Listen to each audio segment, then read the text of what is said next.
Hashtag justice for Penguin in the fantasy football, whatever it's bloody well called, the Football Content Awards. He should have been nominated. He should have been there. Oh well, their loss. Straight into the video. Let's go. What's going on, you guys? Hope you're doing good. In today's video, we're going to be talking about, you can see scrolling at the bottom of the screen, it's Game Week 9, players to own, players to ignore. Yeah, I hope you enjoy my fantasy, Jesus, unwanted answer, my fancy editing. But yeah, let's get straight into it. So basically, we're going to be talking about, like I said, players to ignore, players to watch. Great editing, great. Let's get to the point. So I don't like to waffle on too much. So basically, we're going to start off with the players to bring in, my opinion, why we should bring them in. So 3 players to bring in, 3 players to get rid of or just ignore going to Game Week 9. Start off with Mo Salah. Now, I'm biased as hell, but with Mo Salah running down the wing, 35% owned. You could easily do KDB to Salah. Why would you do that? Because I feel we are back. We've got Matip back, we've got Jota back, we've got Thiago back. You know, Mo Salah takes penalties, 2 goals, 3 assists. You know, Brighton, new manager, how they're going to do? They'll probably beat us, surprise us. Oh well, jinxed it for myself. Brighton, they got Arsenal for that. Their defence ain't great either. City will be tough. That is a must-win game for us if we want to gun for that title, go for that title. I know a lot of people looking after Game Week 11 for probably Mo Salah, getting him back in again. But I think the way we've been playing, he scored against Ajax in the Champions League last time, in the last Champions League game. I feel like, you know, like I said, with those players back, this could be a big one, and even captain worthy as well. You know, with those big boys back, the chemistry's there. I'm hyping him up. I'm hyping my boy Mo Salah up, King Salah. So nothing much to talk about with Mo Salah. Potter's gone now. How they're going to do under this new manager? He's about 43, 44, quite young manager. Hard to see how he does. So that's the first player I think you should, you know, consider bringing back in, should we say. Next one is the Hurricane, Harry Kane. We'll talk about Mr. Harry Kane right here. Yeah, so Harry Kane, he's just absolutely amazing at the minute. Takes penalties 2, 6 goals and 2 assists to his name so far this season. Only just less than 20% owned. He's got Arsenal next, North London derby. Now, on the history, it's between him and Son. Son is the much better pick on history-wise because Son, in quite a few past meetings against Arsenal, has done better than Kane. But not in the best of form, Son. But speaking of that, going back to last game, coming off the bench against Leicester, he got a hat-trick late in the second half. But Arsenal's defence is much more tougher to break down than Leicester's. Will he be rotated once again, Son? Who knows? Kane will keep on starting. I think you've got to eye Kane for this, especially with Brighton, Everton coming up next. So if you're thinking of that, or maybe wildcarding, I'd say go for it. Red hot form. Next one to talk about is Wilfried Zaha. Wilfried Zaha, he is owned by just less than 20%. You know, tough game against Chelsea next, 4 goals to his name so far this season. Lovely fixtures after that for sure, definitely. Look at that.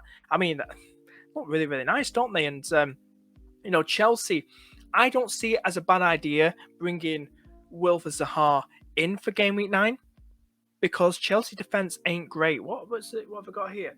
It's the joint 9th highest out of the 20 teams in the Premier League with the most conceded. So that they've conceded quite a bit. They're in the 9th highest in goals conceded so far this season, Chelsea. Fixtures after that look amazing, like I said. But Will Zaha could be a good one. I'm still not so sure about Chelsea. I think they're going to start to crumble a bit more. I really do think so. So that is going to timestamp all that. Players to bring in, first 3 players. I'm not messing about with this video. If you enjoy the video, hit the like button and subscribe. But yeah, next one is Avoid. This is going to be a fun one. Solanke. I've seen this go round. We need to talk about this. What is this hype going around with this guy? A Pookie 2.0 in my opinion. I know he's very cheap. Look at that. It's quite tempting. 5.7. But come on. What's he got so far this season? Let's talk about it. Solanke, 1 goal and 1 assist so far this season. Both got in the same game, and that was against Forest in game week 6. You know, how many games has he played? He's played 1, 2, 3, 4, 5, 5. So that's like 1 goal and 1 assist in 5 appearances for Bournemouth so far this season. That's very disappointing. That really is. So I definitely look away from that. I don't know what this hype is. I'm ignoring it. Even if I was on wildcard, I'd ignore it. Brentford aren't that easy to break down, and the way Bournemouth aren't that team, that sort of team that's going to score that many goals, as we know. They haven't got that much quality in their team. Say the likes of Fulham, compare them to them, because Fulham's quality is just amazing at the minute in the attack. So I'll definitely avoid him. Another one to probably talk about as well is Tony. Tony is an interesting one. 21%. I'd say ignore. And the reason for that is, he's got 5 goals, 2 assists to his name, takes penalties. That was the most easiest hat-trick he could get against Leeds. What was it? A penalty, an easy in-range free kick, and then got Meslier making a mistake to give him his hat-trick, something like that. So he, to me, had the most easiest hat-trick against Leeds. It was nothing special.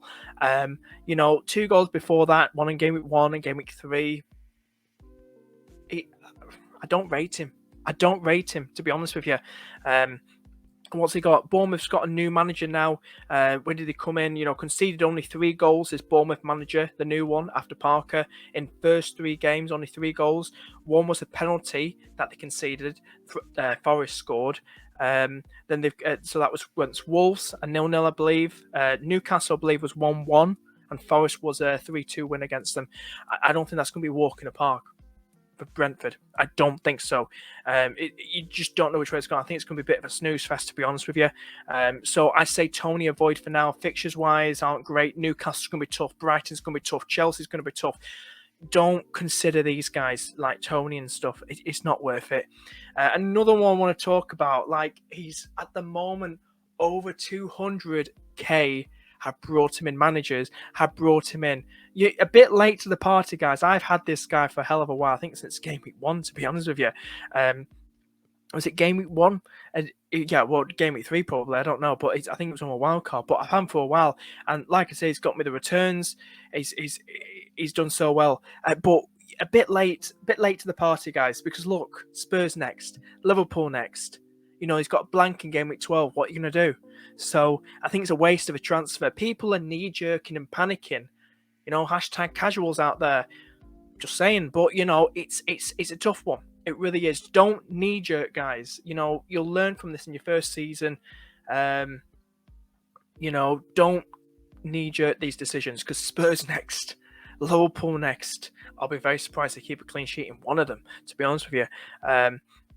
Like I said, game week 12 blank. Leeds ain't going to be easy away. So that's what I'm saying, guys. So I don't get those transfers. Very, very shocking to me. But yeah, so that's it, guys. I hope you enjoyed the video. If you did, hit the like button, subscribe. Hashtag justice for Penguin. But yeah, guys, thank you so much for watching. Take it easy, and see you next day or two. Bye-bye.